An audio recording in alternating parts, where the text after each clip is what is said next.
asalaamaaleykum wa rahmatullah asalaamaaleykum mbokk yi maa ngi leen di nuyu ku nekk ci turam ak santam donc ñu xaw a rey temps tuuti le temps ñëpp ñëw waaw te ñu xool kan moo ubbi baal bi tey waaw yu king tàmbadu la ah jaajëf sama waa ji maa ngi lay nuyu Babacar Sadiq maa ngi lay nuyu yéen ñëpp Ismaïla Sow yow na ma naa la de gars yi nag ma bàyyi Aloyse Ndiaye naka waa koñ ba grand Mamoudou maa ngi lay wuyu grand Mamoudou jaajëf Cheikh Tidiane Ndiaye le noir contre le noir maa ngi leen nuyu yéen ñëpp gars yi bëgg naa nag bu doon sama sago ma lim gars yëpp nuyu leen ñëpp daaw la seeg loo fi def yow Ousmane donc gars yi donc ku mën a bu nekkee di ngeen mën a partager vidéo bi parce que souvent man bëgguma di naan gars yi partager leen vidéo yi parce que pour man nit ki dafa war a job nga war a liggéey boo xam ni yaay gars yi dañuy ñëw fekk day objectif fekk du nekk ay affaire sensationnel xam comme Sénégal yi dañu bëgg sensationnel doo profiter ci yooyu def ay incendiaire saaga fii comme ni mu demee instant bi ci ñu bëri ak avant donc yooyu man moo tax yenn saa yi damay rus a wax partager wala xëcc gars yi damay rus loolu mais bon je pense que gars yi nañu xam fu ñuy waxee lu tax ñu wax ko tey ok d'abord fu may commencer mooy temps yi benn kii bu bees bu am Sénégal mooy ñii di taal seen bopp ñii di immolé seen bopp Sénégal temps yi mu nekk phénomène de introduction la benn kii parenthèse bu ndaw la le temps ñu dugg ci thème bi parce que thème bi tey affaire blanchiment d'argent au Sénégal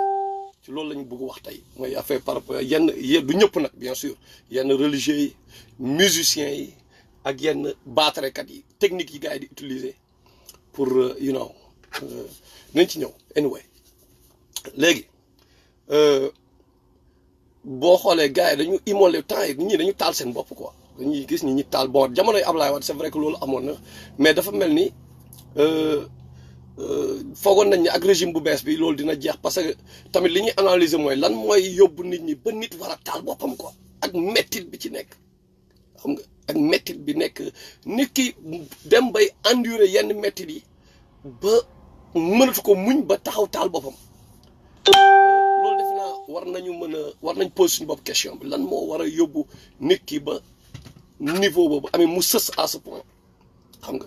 donc njiit yi war nañu xoolaat seen bopp mais ñi ma ci amal solo comme d'habitude ni ma koy waxee mooy askan bi mooy ñun ñëpp ñun man yéen ñun ñëpp ñun loolu moo ñu amal askan pas leadership bi donc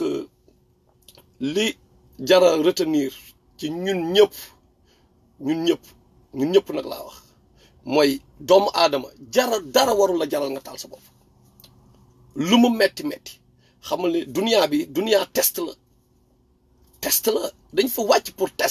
pour benn test boo xam ne dañ ko teg suñu kaw lu nekk day am ay malheur mais malheur yooyu bu ko jàppee ay parfois day metti nag mais am na ñu fi jaar ñoo xam li ñu enduré ñun enduré wuñ ko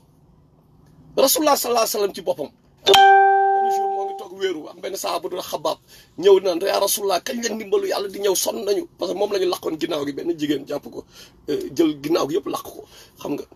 donc mais yaa rasulullah sallallahu dafa mer jóg moo ngi wéeru woon ci kaaba gi jóg ne ko chrétiens yi fi ñu jaar fàttali ko fi chrétiens yi jaar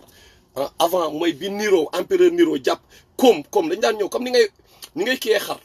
ni ñuy feesee xar noonu lañ daan feesee chrétiens yi Nero da daan jël chrétiens yi def leen ay lampe mbedd boo xoolee surtout buruj xam nga surtout buruj yàlla moo ngi expliqué waa Uxdud waa ashabul Uxdud xam nga ñooñu lay wax ci ñooñu lañ bokk donc mu mer ndax loolu pourquoi nit ki day metti mais da nga war a ñafe nga war a xeex pour nga génn ci galère bi mais aussi mais da nga war a mën a muñ da nga war a muñ mais bu mu la mës a jaral nga rey sa bopp pourquoi ngay taal sa bopp te beneen mbir bi mooy am na benn kii bon moom lay terminer pour dugg ci thème bi dafa am benn jour am benn saxaaba bu mën a xeex benn waay ju mën a xeex ci jullit la xeex nag mais dafay xeex ma aay moom day xam nga dafa mën guerre quoi guerrier la rasulullah sallallahu alayhi wasallam mu ne nitu safaraa ngi ni mais affaire jaaxal nit ñi mais waa ji mais ci guerre sainte bi ni muy xeexee jàmbaar la quoi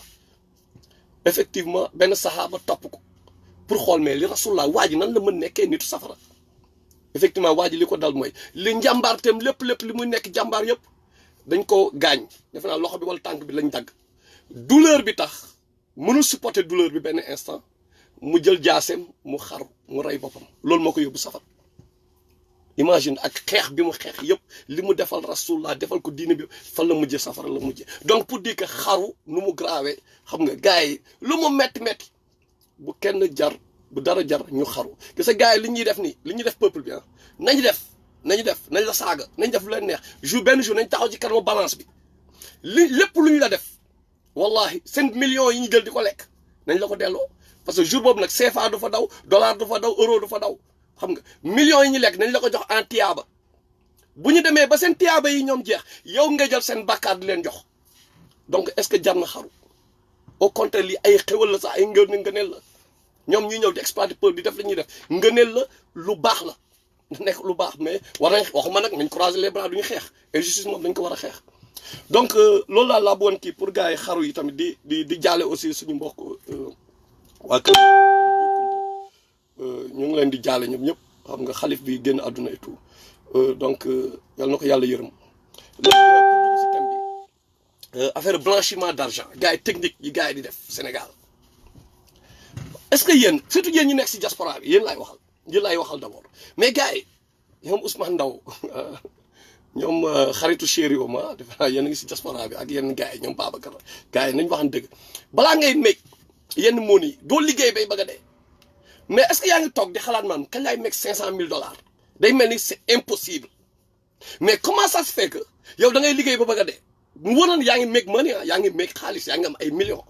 mais ba tey xaalis bi du demee noonu amin da ngay def li nga war a def mais xaalis bi après mooy loolu raay mais gars yi ñoom parallèlement ñoom ñu am seen compte yi xoolal seen milliards yi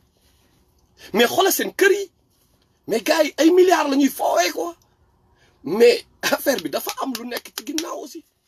dafa mel ni Luc Nicolaï avant ñu koy jàpp ci affaire drogue bi wallahi man dama toog ma ne gars yi affaire bi mënul nekk gars yi lamb ji mënul nekk gars yi toog am non ok stade Demba Diop parce que ñun yenn saa yi suñu problème mooy duñu jël big ak fay calculer 25,000 places stade Demba Diop léegi ñu calculer ku nekk bu fayee 5,000 ñaata lay nekk ñu calculer loolu bu ñu paree ñoom ci fenn la ñuy basé wu sponsor dañu naan sponsor yi mais sponsor yi bu nekkee chaque kii ñu joxe ñoom millions yi ñu wax mais après day daanu parce que Sénégal tamit société bi xam nañ nu muy fonctionner n'est-ce pas donc waa ji day mujjee daanu amin compagnie bi mënul chaque fois non mais dafa am ay deal ci suuf il fallait que benn dealu blanchiment d'argent drogue wala dara nekk fa léegi nag lan mooy objectif bi mooy justifier nal mooy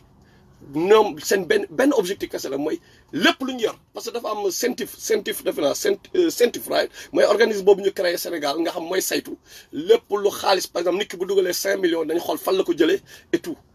fan la ko jëlee et tout loolu mooy seen job mais ñoom benn instant dañoo am ay problème d'après ay ñu ma waxal ak tout comprendre nga dañoo am ay problèmes ils sont dos au mur parce que yenn yi ñoom xam nañu lii légalul mais mënuñu ci dara parce que ni ko gars yi di justifier la léegi nag lan la ñuy créer pour ñun mën ñu nax xaalis bu salte boobu dugg ci dëkk bi te xaalis bu salte bu duggee ci dëkk boobu da ngay ñaan ba dee benn jumaa boo xam ni wala benn église wala benn lu mënta nekk foo xam ni gars yi lépp lu ci gën a bëri riba la mais da ngay ñaan ba dee ñaan boobu du nangu waaye sama gars yi loolu moo ñu sonal Sénégal boo leen xoolee Sénégal am nañ lépp nous sommes intelligents lépp pour génn ci mais pourquoi nous en sortons pas mais parce que mais dafa bëri riba dëkk bi yëpp gars yi dërëm pour nga jël 100 francs boo xam ne amul benn dërëmu riba problème la c'est un grand problème léegi nag gars yi lan la ñuy def mooy ay événements la ñuy organiser dañuy organiser ay jàng dañuy sawar ci yenn événements religieux yi mooy par exemple dañuy yàqamti gàmmu am wala bon nañ njëkk a wax ci religieux yi d'abord yenn religieux du ñëpp nag na leer encore ah du ñëpp mais ci biir dafa am ay ñoo xam ni loolu mooy seen job right loolu mooy seen job dañuy ñëw fekkee nee la benn 100 millions dugg na gis ngeen fi ñoo xam ne seen jabar dañ leen jox ay 100 millions mais fa la 100 millions yi jógee dañ la naan bu waa man bu ma taxaw wala yow wala keneen taxaw wala waa sentis moom bu ñu taxawee lan lañ leen di wax non taalibe yi ñoo ñu koy jox yan taalibe yu nekk Europe mais dem leen ngeen def porte à porte ngeen laaj taalibe bu nekk ñaata la joxe gars yi il parle en terme de milliards parfois en terme de millions léegi nag gars yi ku nekk $20 lay joxe $40 $100 $200 léegi $200 ñaata nga koy def pour mu nekk 1 milliard non nañu waxante dëgg gars yi nañu jël le temps di calculer ñu jël big ak feuille calculer xoolal kii yi pour mu nekk temps xaalis bi gars yi di déclarer en général mais te bi du benn yoon lañ koy def chaque fois y a benn 100 millions fii y a benn 200 millions fële y a benn 400 millions mais qu'est-ce qui se passe voilà ce qui se passe dafa am ñoo xam ni dañuy yor ay de l'argent sale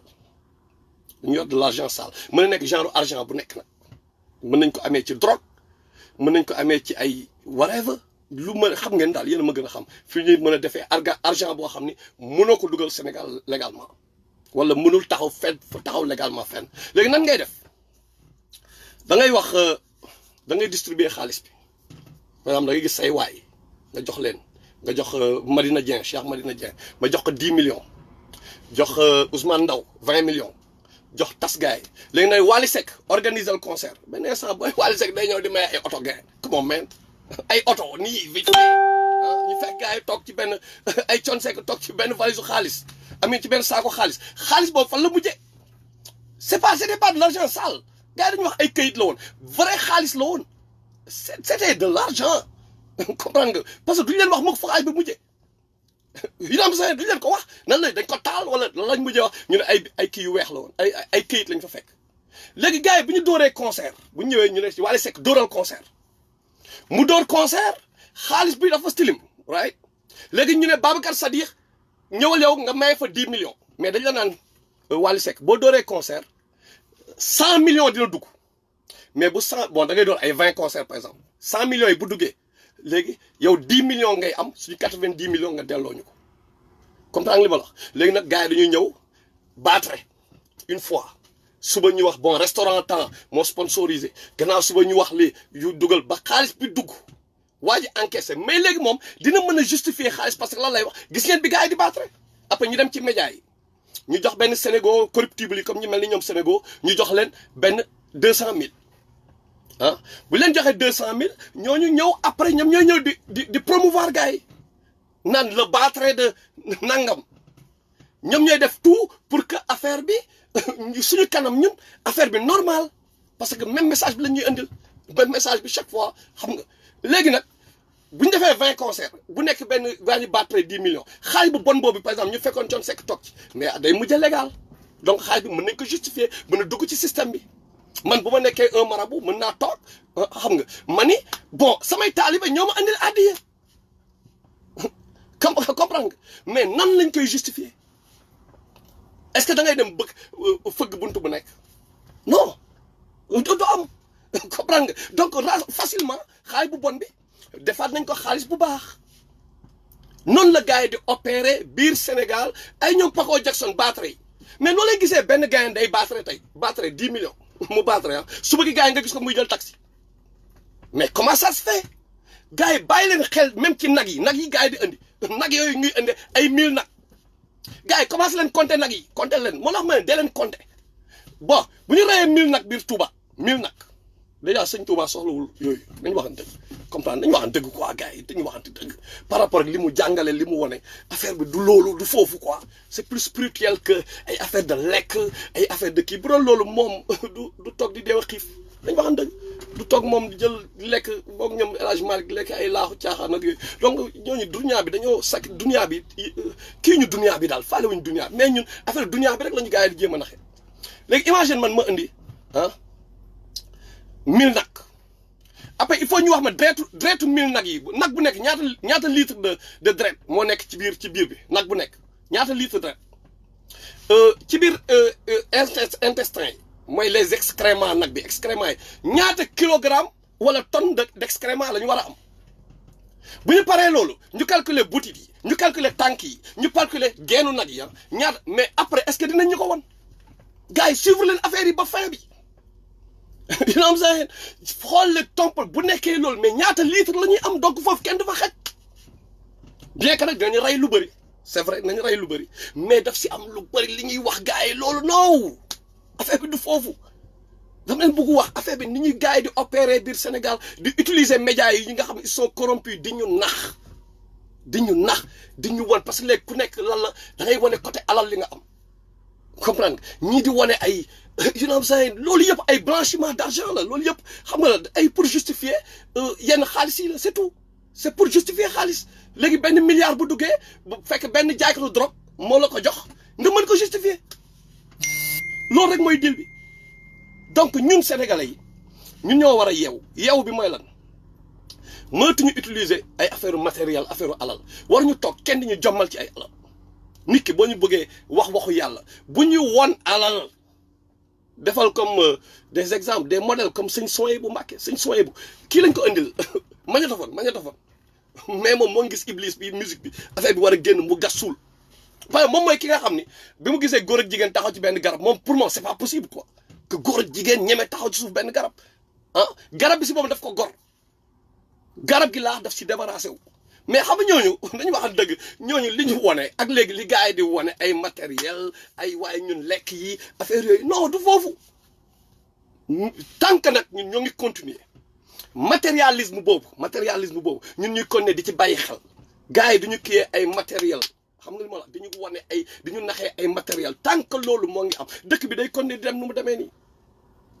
dafay continuer dara du changer on aura beau xeex ay Macky Sall on aura beau xeex tout le monde mais ñun ñooy nekk problème bi parce que ñun li ñuy gëm la te gars yi dañ ñu yàpp nañ waxan dëgg dañ ñoo yàpp xam ndax ñu yàpp ñu parce que ñun dañoo tayal ñi waroon def job bi mooy les journalistes d'investigation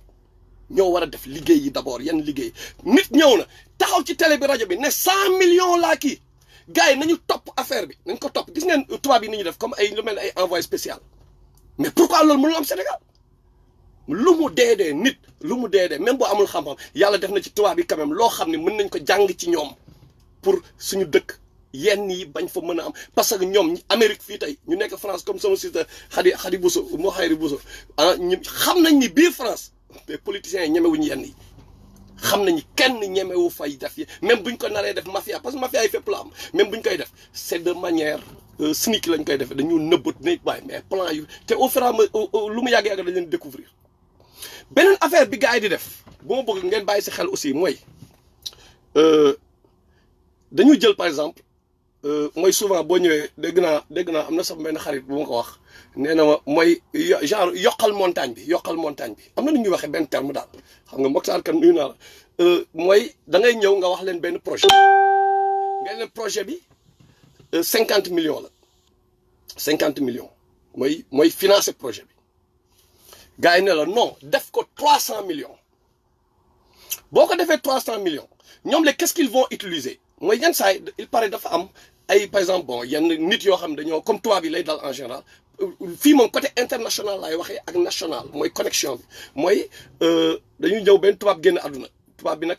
compte bi moo ngi fa toog amul benn mouvement par exemple pendant 2 ans amul mouvement léegi pour seeyal xaalis boobu parce que xaalis yooyu day dugg Sénégal en plus de l'argent la drogue et tout xam nga dañuy ñëw ñu ne la léegi boo créer projet dinañ la financer quoi dañ lay financer à hauteur de 300 millions mais 20 millions nga soxla ñoom même banquier yooyu buñ la joxee 20 millions yi 300 millions yi léegi dañu créer beneen compte offshore parce que gis nga moo tax Sénégal gars yi bëri ay banque parce que mafia bi entre avocats yi la ay comptable ak ay you know saying gars yi jaaykatu drogue yi ay ñu bëri chaîne la quoi la ñu wax chaîne c'est une chaîne gars yëpp ils travaillent ensemble xam nga nee nañ ma sax dañuy dem bay rey ay nit boo nar a clatel seen deal ils assassinent des gens bu nar a clatel parce que c'est une mafia internationale xam nga affaire drogue moom toujours c'est international anyway xam nga léegi donc bu ñëwee ñu yëkkati affaire bi ne la 300 millions ñu jox la ko léegi nag dañu créer beneen compte offshore boo xam ni boo paree yow nga récupérer yow li nga soxla pour sa projet ñu jël leneen li def nga déposer leen ko ci compte boobu mooy beneen compte bi ñuy créer n'est-ce pas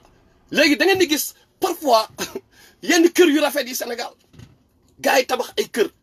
yu rafet na mais qu'est-ce qu'ils ont fait booy gars yi dàq ñu liggéey boo waxee xam lu la wax non pexe dañoo bëri pexe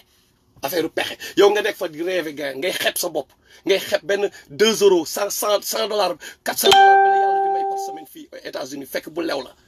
xam nga wala nga xeeb benn 200 euros bu nekk kii parce que dem nga Sénégal gars yi jommal nañ la gis nga kër yu rafet yeeg yooyu mais mënul nekk yenn xaalis yi comme ça mën na nekk bien sûr yàlla mën na lépp mais gars yi ni mu bëriwee noonu pépi même nit yi moom ko mais parce que am na affaire yu doy waar yu nekk ci suuf donc président bii di ñëw il faut ñun peuple bi ah ñu imposer yooyu yëpp ñu leeral ko ñu teel a seetal loolu ñu xool nan la ñuy contourner yooyu président bii di ñëw laa wax nag ok tey gëm naa ni bu ñu ñafee incha allah bon bëgguma nekk directeur conscience kenn mais Ousmane Sonko laa gëm man personnellement te moom defe naa avant muy am buzz moom laa yàgg wax fii avant affaire muy génne ay solution c'est yàgg na papa panafricaniste xam na lu may wax daje na ak moom yàgg na comprendre ngeen donc du léegi ba yi nga ngay gëm nit ki donc bu ko yàlla defee moom kiiwul bu yàlla defee keneen tamit keneen ku ñëw mais ñu tout sauf ñoom Macky Sall parce que ñun ñëpp ci mafia bi lañ bokk ñoom ñëpp xam nañ li xew ils ont des renseignements généraux yi leen di wax li xew ci dëkk bi xam nañ ko mais ñoom tant que ñun peuple bi amuñu doole ñoom duñu am ku ñu ragal te kenn rek moo leen mën a sonal mooy le peuple mais donc ñoom ils font tout pour diviser pour nous diviser parce que xam nañu bés bu ñu booloowee wala majorité bu ñu booloowee wala xam suñu droit xam les rouages du système comprendre nu système bi di fonctionner ñoom xam nañ ñun bés bu ñu ko xamee ñoom dañu am problème donc qu'est-ce qu'ils vont cet argent sale là dañ koy utiliser pour nous diviser nan la ñuy diviser ci ay affaire u tarixa la ñuy diviser ay affaire u xoolal di wax na tijaan bi wax na murit bi la le ahlu sunna ki nekk salaf bi wax nañ ko lee xam nga say keneen ki ñu diviser ci loolu diviser ci lan ci lamb ji parce que dañu fexe benn Modou Lo ak benn kii ni ñu koy tegee parce que yooyu yëpp mafia bi la même gars yi nekk télé bi di présenter lamb yi yooyu yëpp ci mafia bi la bokk donc ni ñuy def mooy dañu jël benn Modou Lo indi gars yi présenté wu bu ñu présenté kii naan waaye bu ma la jàppee dama lay duma xaw ma lan kii ne non ba bés ba xaw ma la gars yi moo ni bi moo leen ñoom damay bëre mais kañ bi lay si as quoi comprendre nga soo léegi yooyu nag ñun moo ñuy yóbbu ñu toog naan Modou Lo xaw ma lan waaye non man sama mbër mi kay kenn du ko daan ñu yóbbu sa léegi nag yow nga topp ci système boobu mais utiliser nañu xaalis bi ñu jox média bi pour présenter Modou Lo ak kii jël nañ 100 millions jox ko Modou Lo ak Balla Gaye pour te détourner de l'essentiel xam nga use nañu par exemple yi lay offrir comme programme ay Real de Madrid contre Real de Madrid Barcelone par exemple da ngay gis gars yi bàyyi seen soxla di wax Real de Madrid yooyu yëpp ay poison la yoo xam ne dañu kii pour nous détourner de l'essentiel maintenant comme par rapport ak thème bi nii armes yi ñuy utiliser la mooy xaalis parce que xaalis it makes the world go round comme ni ñu koy waxee xaalis boobu nag il faut beaucoup d'argent il faut ay structure une chaîne il faut un monstre boo xam bu ñu ko tegee léegi nag dinañ mën a you know saying corrompre gars yi nañ mën a di ñu détourner de suñu diine parce que c'est même côté religion ñëw jox fii kii benn autoroute fële jox ko le benn jumaa fële tout ça c'est pour diviser pour nous détourner de l'essentiel comprendre tout ça c'est pour ça donc ñun ñoo war a yeewu peuple bi nañu yeewu ñu nekk benn encore une fois chaque fois loolu mooy sama message mooy par rapport ak l'essentiel mënuñu ànd nag loolu c'est vrai mënuñu ànd ci lépp loolu la yàlla bindee adduna bi mais par rapport ak l'essentiel ngir yàlla war a suuli nañu ànd ñu nekk benn kenn bañ ñu diviser chrétien musulman athée loo mënta nekk képp koo xam ne tu es animé de volonté patriotique war nga mën a taxaw nga xool dëgg bi fu mu nekk ñu xeexal dëgg boobu xam nga ñun nag lépp luñ ci xam te nañ ko jéem a wax ko gars yi partager ko gars yi te li ma wax nii c'est pas pour ma wax nii après ñu jàll ci leneen war ñu non bu ñu paree mais ku nekk da nga war a continuer def ku nekk si ñun Abou Sy Tidiane Sambou Yakouza Diop gars yi yéen ku nekk léegi da nga parce que ça te concerne xam nga ku nekk da nga war a continuer mais est-ce que li Matar wax dëgg la donc la moo tax gars yi concert Wally Seck bale concert Youssou Ndour bale nga commencé xoolal di yóbbu sa mind côté boobu di analyser pas concert bi yii xumboon na wala concert bu Pape Diouf bi de bëriwul nit wala bëri na nit nangam non mais lan moo financé Pape Diouf lan la defee yoon Bercy bu jaayee Bercy nombre de places yi ngeen calculer ñaata place la ok bu nekkee billet bi 30 euros parce que gars yi dañu ñëw fi ci ay salles yu ndaw la ñuy jouer ay salles yu ndaw la ñuy jouer yenn saa yi comprendre lu ci gën a bëri donc bu ñu jouer ci yenn salles yi après léegi ngeen calculer léegi bon gars yi ku nekk ñaala ay $40 la ñuy fay exemple États-Unis laa jël bu ñu fayee $40 léegi ñaata place ñu am donc li fa nekkoon peut-être ay 300 personnes la waree ba comprendre nga léegi nag bon waa ji mais après il s'est retrouvé avec combien bu fayee salle bi fay billet d'avion yi mais léegi nag ñoom ni ñuy def mooy dafay am benn restaurant bu nekk fii Sénégal États-Unis fii New York dañ naan restaurant ba mooy sponsor bi restaurant boobu moom mooy fay lekk yi restaurant boobu mooy fay yenn bi restaurant boobu moom mooy def parce que dafa am ku nekk ci restaurant koo xam ne lépp la bëgg lu mu bëgg mooy dugal benn xaalis biir Sénégal de l'argent sale la bëgg dugal biir Sénégal léegi nag fan lay jaare mooy concert yi ñu woo gars yi biir Europe comme yéen gis ngeen gintas ak ñoom con seen problème boobu dañu wax ay turu gars yoo xam ni enquête leen ci gars yooyu ba pare ñooñu noonu ñuy tudd seen tur naan wooy gars yi ay business mais gars yi ñun xam nañu warehouse nu mu demee sax waaye da ngay liggéey bay dee balaa ngay am $1000 mais gars yi dañu togg bu yàgg rek affaire bi di taw te ñun ñu nekk ndoog ñoom fii di xoslu so posez-vous ces questions là ñu jël le temps de calculer ku nekk fi nga jaar li nga ñu tegal si table bi lan la fan nga ko jëlee am sa lépp leer après ñoom dinañ arrière bu ñu xamee ñoom xam nañ seen stratégie ñoom dinañ arrière mais tant que ñun ñoo ngi toog passif wallahi dañu ko ne dañu nax rek dañu ko ne parce que ñoom ñooy yor xaalis bi yëngal Sénégal ba pare technique bi mooy lan dañu fexe ñun ñu deew a xiif xam nga boo xiifee yenn saa yi da ngay xaw a faible ñu bëri boo amul iman dëgg nga fàttaliku ne nit yàlla yu bëri dañoo xiifoon xam nga léegi nag boo faible quand tu es faible ñoom yow mën nga dëgër quoi mën nga dëgër mais sa doom nga dul supporter muy deew a xiif sa yaay nga dul supporter muy deew a xiif parce que ndax mbëggeel bi nga am pour ñoom mais moo tax booy di jël ay gaal di dee ci àll bi moo tax booy naan non il faut ñu génn Sénégal parce que génn bi tamit ay daw la pour bañ a gisati image yooyu pour bañ ñu lay xeeb ci koñ beeg yooyu ñëpp di la xeeb n'est-ce pas donc moo tax ñoom xam nañ ni buñ ñu xiifloowee peuple bi buñ ko tegalee benn carotte fële rek wala benn comme benn dañ koy jàppee benn xaj booy sànnil benn os un nga sànnil ko benn xaj fële xam xaj bi day daw dem jëli yax bi ñoom stratégie boobu la ñuy utiliser buñ ñu xiifloowee xam nga donc ils font tout pour nous affamer pour que ñun ñuy deew a xiif pour que ñu bañ a lekk à manger à notre faim mais loolu yëpp ci stratégie la bokk comme ça ñun nous allons nous attarder parce que ci ay détails boo yenn saa yi boo amee problème yu bëri lay def doo tax yàmba pour fàtte wala nga dugg ci ay yoo xam ni mooy loolu xam nga ay échappatoire ngay wut parce que doomu aadama moom ay ñoom ils le savent ils ont des experts ñoom dañoo am ay nit yoo xam ne xam la ñuy toog dañu toog am ay tubaab ak ay kii parce que léegi dëkk bi nekkatul ay frontières Sénégal tubaab bi day ñëw coloniser ñu xam nga ñun ak tubaab non léegi réseau la ay réseau la léegi chinois daf ciy bokk français bokk ci benn Rihanna seeti Macron ñoom seen ay réseau la ay ma ñu pare fa ñëw Sénégal seeti Macky Sall ay réseau la nekkatul affaire de frontière dépassé nañu affaire de mission ay congrès de Berlin yooyu dépassé nañu yooyu ils sont dans d'autres trucs donc qu'est-ce qu'ils font mooy tout faire pour teg seen experts yi ñoom nga xam lan lañ jàng mooy psychologie nit ñoom dañuy jàng bopp nit nu muy fonctionner